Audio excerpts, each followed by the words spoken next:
You thinking about starting your own studio? We got a list of stuff that you don't know you're gonna need.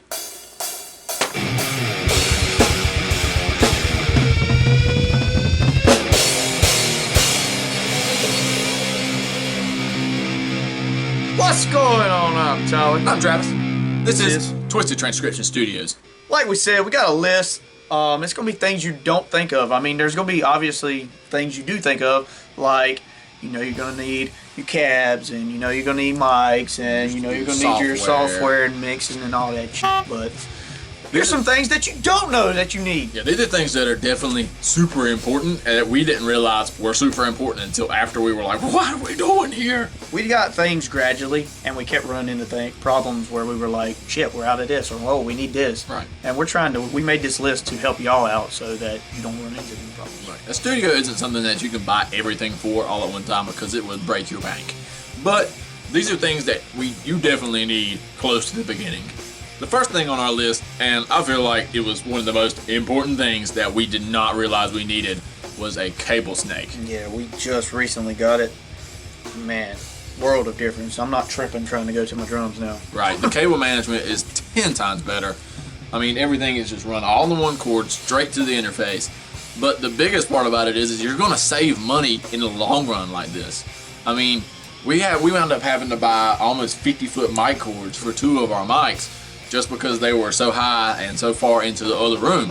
Whereas we could have spent this $100 on a cable snake right to start with and saved probably $40 on just those 2 mic cords. Yeah, we ended up with like, what, 5 extra cables? Right.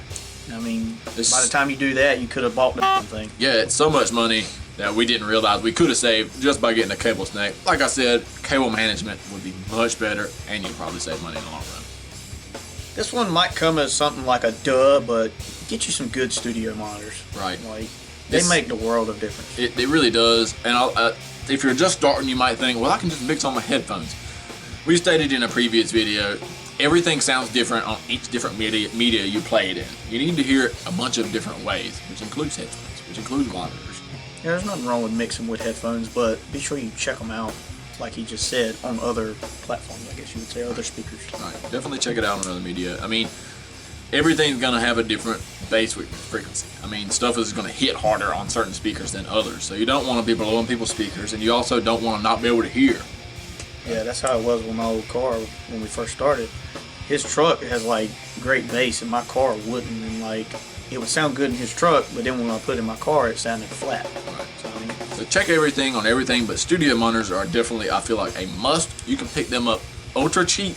I would advise trying to go a little bit more expensive than the ultra cheap ones, just because the quality jumps tremendously between the $100 range and the $200 range. So shop around, do what you will, but definitely pick up some studio monitors. Speaking of headphones, you're going to need an extra pair, or a couple different pairs. Yeah, you'll definitely need some extra pairs.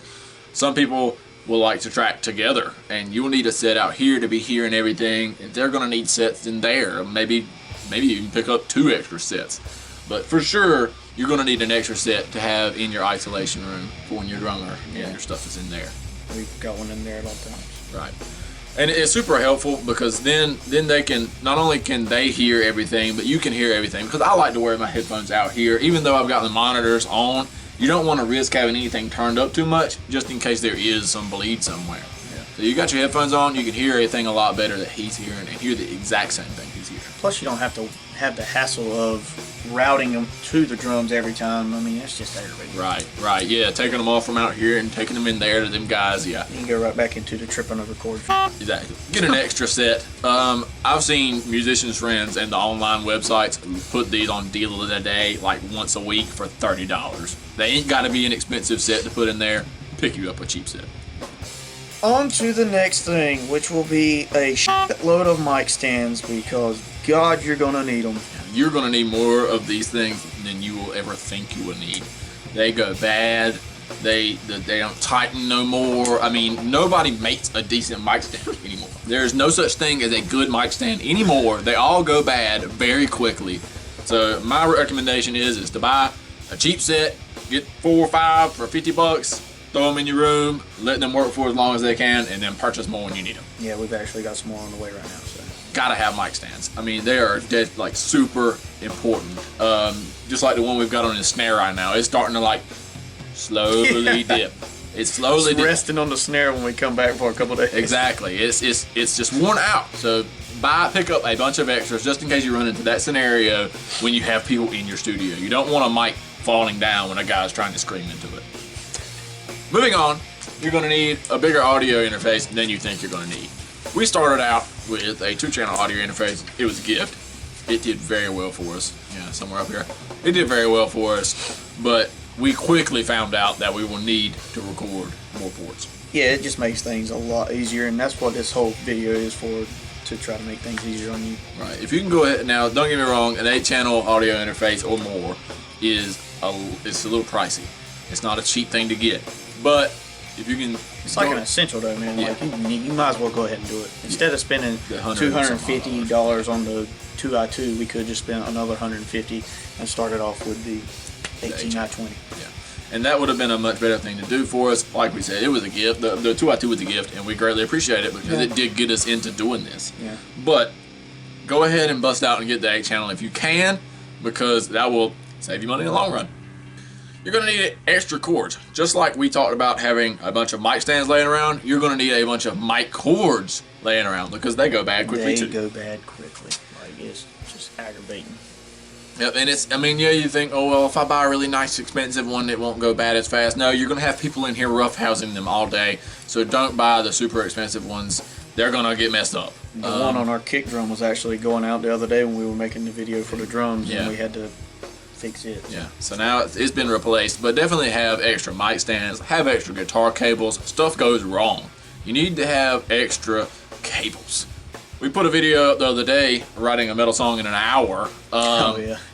Tyler sat his stool and kind of bumped one of my guitar cords, and he got pissed. That was that was the end of that chord. It, you know, doing its thing. So definitely have extra cords around, because if I'd have had an extra one around right then, it'd have saved me some headache.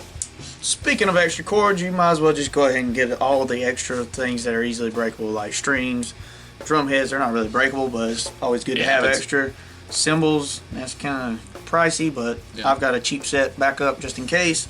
And drumsticks, man. Like, just get a bunch of that shit. I know it's going to take time to buy all that stuff or save up for it, but it'll save you headache. With drumsticks, you're going to have a bunch of different drummers in, and if you do have a studio kit like us, hopefully they will bring their own sticks. But if they don't, maybe have a couple of different sizes of stick laying around. Like, don't just get all one size. Maybe get the next couple of sizes up. Just a few, just in case. Yeah, I've got a variety, man. Different tips on the ends, different sizes. All right.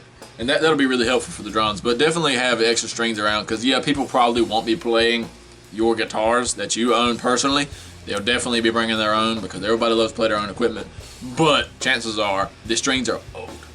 They may bring their own drums too, but that's a different story. Guitarists and bassists will never show up to a studio with a fresh set of strings unless they are professionals. So, and you want a fresh set of strings every time you record. So make sure you have extra strings laying around so you can change them if they're old, or change them if they break.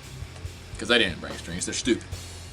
Along with stuff that you really like, the strings and stuff like that, guitar stands are essential. I've got most of my guitars hanging on the wall. I got a couple of floor stands, but yeah, got a couple on the floor. We got a couple on the floor. There's just stands. So that's just my guitars. That's not even people coming into the studio. And my man that's going to come in here and track ain't going to put his guitar back in the case every time he gets done tracking stuff. He might just want to sit on a stand. Have a couple extra stands for the people that you're going to have coming in.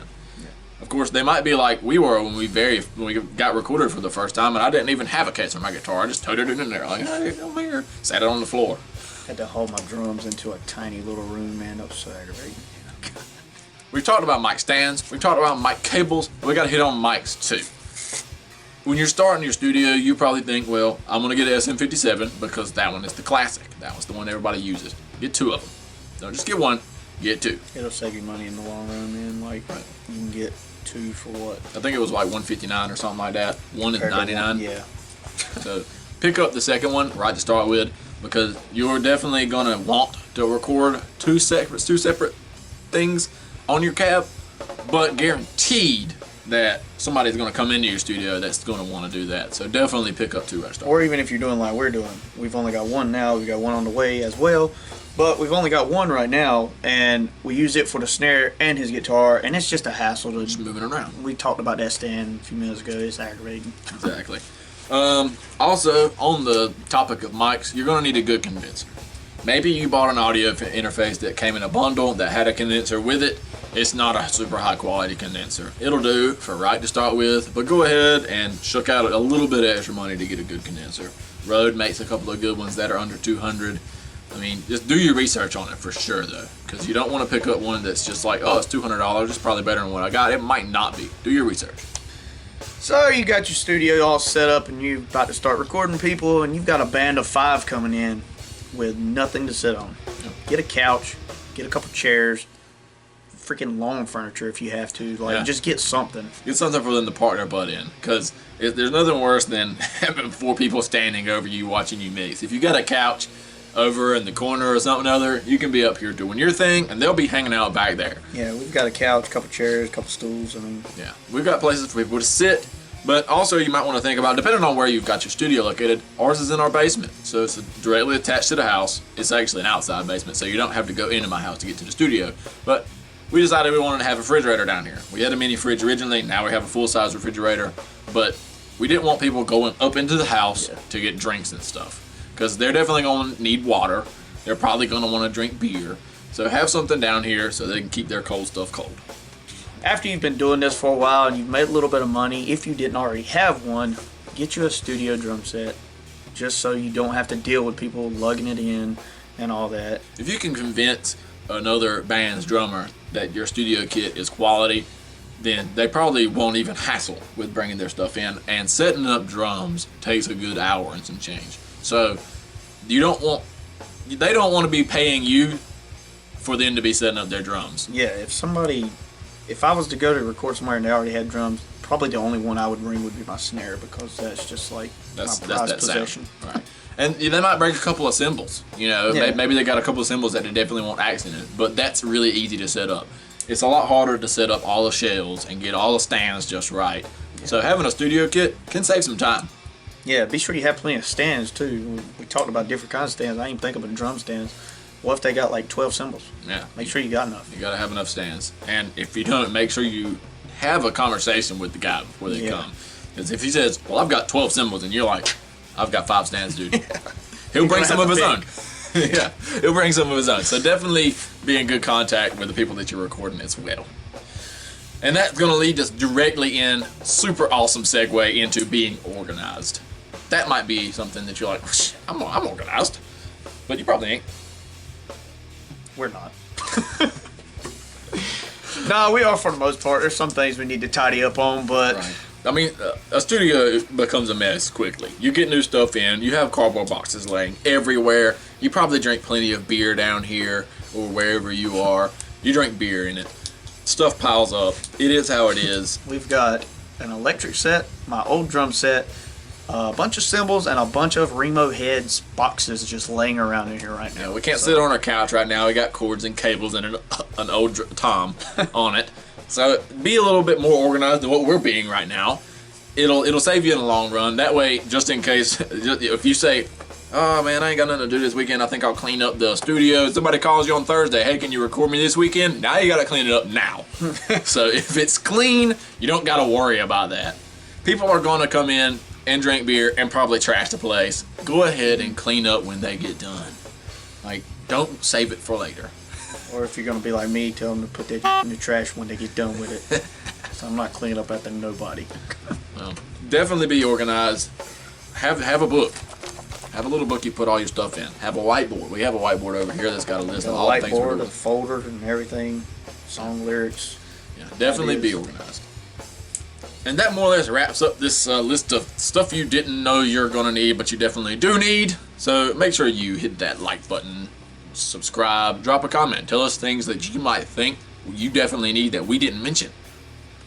And find us on social media at Twisted Transcription, and we will see you next time.